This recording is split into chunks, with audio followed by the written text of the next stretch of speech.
नेपाल में हालिया राजनीतिक संकट के बीच पूर्व मुख्य न्यायाधीश सुशीला कार्की को देश की पहली महिला अंतरिम प्रधानमंत्री बनाया गया है। उन्होंने पद संभालते ही अगले 5 मार्च 2026 को आम चुनाव कराने की घोषणा की, जिसे राष्ट्रपति रामचंद्र पौडेल ने मंजूरी दे दी। संसद भंग हो चुकी है और अब सभी की नजर उनके कैबिनेट विस्तार पर है। इस घटना को नेपाल में राजनीतिक स्थिरता की दिशा में बड़ा कदम माना जा रहा है। उत्तर प्रदेश के रायबरेली से चौंकाने वाला मामला सामने आया है, जहां ई रिक्शा चालक ने पुलिसकर्मियों को बीच सड़क पर पीट दिया। इस दौरान टीएसआई को भी एक ही मुक्के में गिरा दिया। आरोपी को गिरफ्तार कर लिया गया है। पुलिस के मुताबिक वो व्यक्ति शराब के नशे में था और रिक्शा रोकने को लेकर विवाद हुआ था। उपेंद्र कुशवाहा ने वोट चोरी के मुद्दे पर विपक्ष को निशाने पर लिया है। कांग्रेस और राजद की वोट चोरी के मुद्दे को खारिज करते हुए कुशवाहा ने इस मुद्दे को राजनीतिक स्टंट बताया और कहा कि यह एक गैर मुद्दा है, जिसका उद्देश्य चुनाव से पहले राजनीतिक लाभ उठाना है। उन्होंने कहा कि वोट लिस्ट में नाम कटने की घटनाएं सामान्य प्रक्रियागत कारणों से हुई है, न कि किसी षड्यंत्र के तहत। कुशवाहा ने यह भी स्पष्ट किया कि एनडीए के भीतर अलग अलग दलों के बावजूद उनके समाज के मतदाता एकजुट हैं।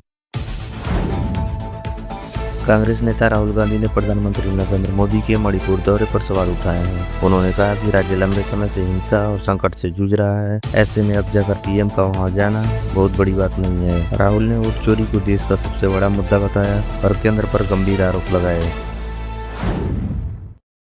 बिहार विधानसभा में विपक्ष के नेता तेजस्वी यादव ने रामभद्राचार्य के बयान पर तीखी प्रतिक्रिया दी है। रामभद्राचार्य ने मनुस्मृति को देश का पहला संविधान बताया है, जिस पर तेजस्वी ने इसे देशद्रोह करार दिया है। उन्होंने कहा कि ऐसे बयान समाज को तोड़ने वाले हैं और उन्हें कतई स्वीकार नहीं किया जा सकता।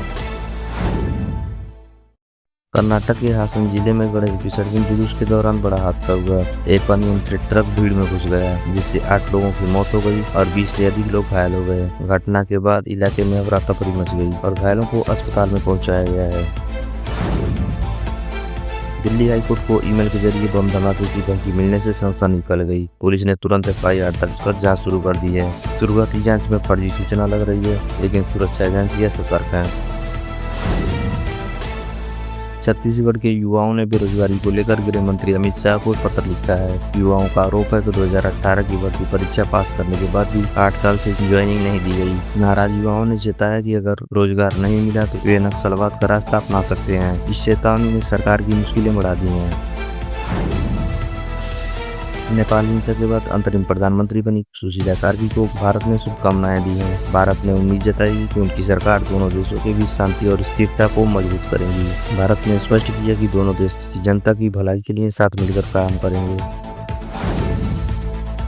प्रधानमंत्री नरेंद्र मोदी पहली बार मणिपुर का दौरा करने जा रहे हैं। वे इम्फाल और चुराचांदपुर में विकास परियोजनाओं का उद्घाटन करेंगे और जनसभा को संबोधित करेंगे। माना जा रहा है कि यह दौरा मणिपुर की स्थायी शांति बहाल करने में मददगार साबित होगी। इसके बाद पीएम असम, बंगाल और बिहार भी जाएंगे।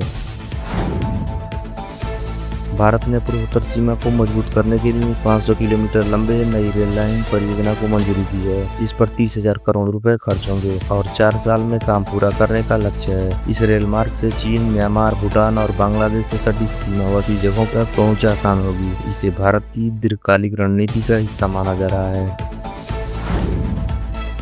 वाराणसी में एक विदेशी युवती का शव किराए के मकान से बरामद हुआ है। मृतका की पहचान रोमानिया की फेली फ्रांसिस्का के रूप में हुई है, जो बीएचयू से पीएचडी कर रही थी। पुलिस ने शव को पोस्टमार्टम के लिए भेज दिया है और दूतावास को सूचित कर दिया गया है। शुरुआती जांच में मौत का कारण स्पष्ट नहीं हुआ है।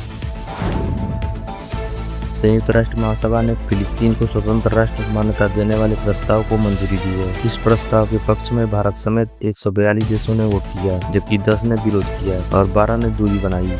इसे 10 को पुराने इजराइल फिलिस्तीन विवाद को सुलझाने की दिशा में ऐतिहासिक कदम बताया जा रहा है।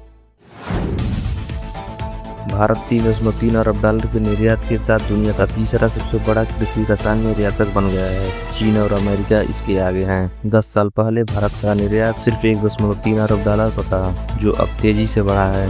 यह उपलब्धि भारतीय कृषि के क्षेत्र के लिए बड़ी सफलता मानी जा रही है। सुप्रीम कोर्ट ने सहारा समूह के जमाकर्ताओं को राहत दी है। अदालत ने 5,000 करोड़ रुपए के वितरण की अंतिम तिथि 31 दिसंबर 2025 से बढ़ाकर 31 दिसंबर 2026 कर दी है। इससे उन निवेशकों को राहत मिलेगी जिन्होंने अभी तक अपने दावे प्रस्तुत नहीं किए थे। यह फैसला लाखों लोगों को फायदा पहुंचाएगा। ओडिशा के संबलपुर जिले में तहसीलदार अश्विनी कुमार पांडा रिश्वत लेते रंगे हाथ पकड़े गए। विजिलेंस की टीम ने उन्हें उनके ड्राइवर के साथ 15,000 रुपए घूस लेते समय गिरफ्तार किया है। उनके घर से लाखों रुपए भी बरामद हुए हैं। गौरतलब है कि पांडा ने सिविल सर्विस परीक्षा टॉप की थी, लेकिन अब भ्रष्टाचार में फंस गए हैं। एशिया कप 2025 में भारत और पाकिस्तान के बीच हुई हाई वोल्टेज मुकाबला 14 सितंबर को दुबई में खेला जाएगा। दोनों टीमें 7 महीने के बाद आमने सामने होंगी। पिछली बार चैंपियन ट्रॉफी विराट कोहली के शतक के बाद भारत ने जीत दर्ज की थी। टीम इंडिया इस बार भी जीत का सिलसिला बरकरार रखने की कोशिश करेगी।